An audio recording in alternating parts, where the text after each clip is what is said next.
Assalamualaikum warahmatullahi wabarakatuh. Kematian adalah sebuah kepastian yang akan dijalani oleh setiap makhluk yang bernyawa. Setelah ajal menjemput, manusia akan menjalani kehidupan di alam barzah hingga hari kiamat nanti. Menurut Al-Quran dan hadis, di alam kubur, mayat akan ditanyai oleh dua malaikat Allah Subhanahu wa Ta'ala, yakni malaikat Munkar dan Nakir. Berdasarkan hadis riwayat Bukhari dan Muslim, pertanyaan yang diajukan adalah, siapa Tuhanmu, apa agamamu, dan siapakah yang diutus di antara kamu? Pertanyaan ini memang mudah, namun orang-orang yang bisa menjawab hanya orang-orang yang selama hidupnya di dunia selalu menjalankan perintah-perintah Allah Subhanahu wa Ta'ala dan menjauhi segala larangan-larangannya. Jika mayat tidak bisa menjawab, maka dua malaikat yang begitu menyeramkan dengan tubuh yang hitam legam, mata biru terbelalak, dan suara yang bagaikan petir ini akan langsung menyiksa mayit tersebut. Pertanyaan kubur atau fitnah kubur ini digambarkan begitu menyeramkan dengan siksaan yang begitu menyakitkan. Namun ternyata ada golongan manusia yang bisa terbebas dari pertanyaan malaikat di alam kubur ini. Lalu, siapa sajakah mereka yang terbebas dari siksa kubur ini? Mau tahu jawabannya? Simak ulasannya dengan menonton video ini hingga akhir. Dikutip dari beberapa hadis Nabi Muhammad SAW, ternyata ada 5 golongan orang yang dapat terbebas dari pertanyaan malaikat di alam kubur, dan sudah barang tentu tidak akan mendapatkan siksa kubur, dan mereka akan mendapatkan kenikmatan di alam kuburnya. Mereka ini adalah: pertama, golongan manusia yang mati syahid. Golongan pertama yang terbebas dari pertanyaan kubur adalah manusia yang mati syahid. Dalam sebuah hadis yang diriwayatkan dari Rashid bin Sa'ad disebutkan bahwa ada seorang yang bertanya kepada Nabi Muhammad SAW, "Wahai Rasulullah, mengapa orang-orang beriman akan diuji di alam kubur kecuali para syuhada?" Beliau menjawab, "Kilatan pedang yang berkelibat di atas kepala mereka sudah cukup menjadi ujian bagi mereka." Hadis ini disahihkan oleh Syekh Al-Albani rahimahullah. Kedua, golongan yang berjaga di tapal batas wilayah muslim untuk mencegah serangan musuh karena Allah. Golongan selanjutnya yang terbebas dari fitnah kubur adalah mereka yang menjaga perbatasan kaum muslimin dari para musuh laknatullah. Mereka yang bekerja lalu kemudian meninggal di sana akan terbebas dari pertanyaan malaikat Munkar dan Nakir di alam kuburnya. Dari sahabat Salman Al-Farisi radhiyallahu anhu, Rasulullah SAW bersabda, "Orang yang menjaga tapal batas sehari semalam lebih baik dari puasa dan sholat malam selama sebulan. Dan jika ia mati, maka mengalirlah pahala amal yang biasa ia kerjakan, diberikan rezekinya, dan dia dilindungi dari azab atau siksa kubur dan fitnahnya." Hadis riwayat Muslim.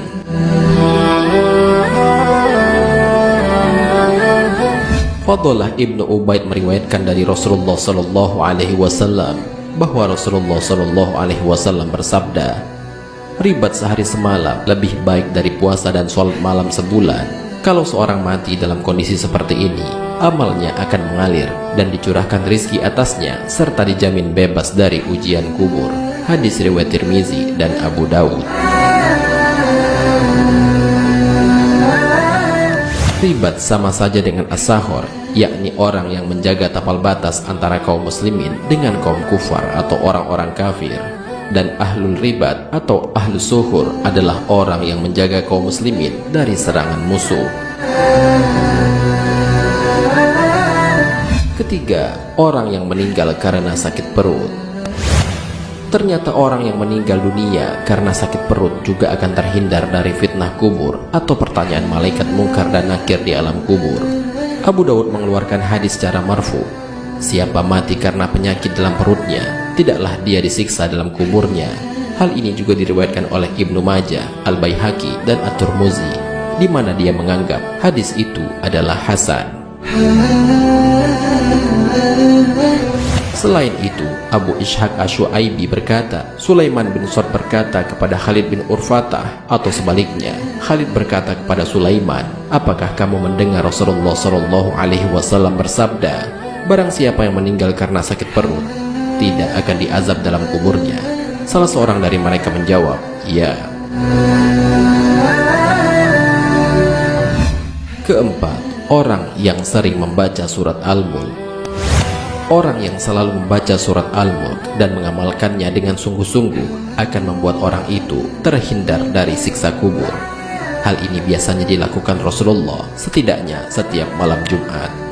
Rasulullah SAW menyebutkan surat ini dengan Al-Mani'ah, pencegah atau penahan dari siksaan.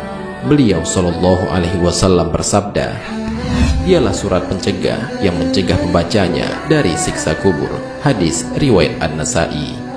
Dalam riwayat lain Rasulullah SAW bersabda, "Barang siapa yang pada setiap malam membaca Tabarok, maka dia akan dicegah oleh Allah Azza wa Jalla dari siksa kubur." Hadis riwayat An-Nasai melalui Ibnu Mas'ud.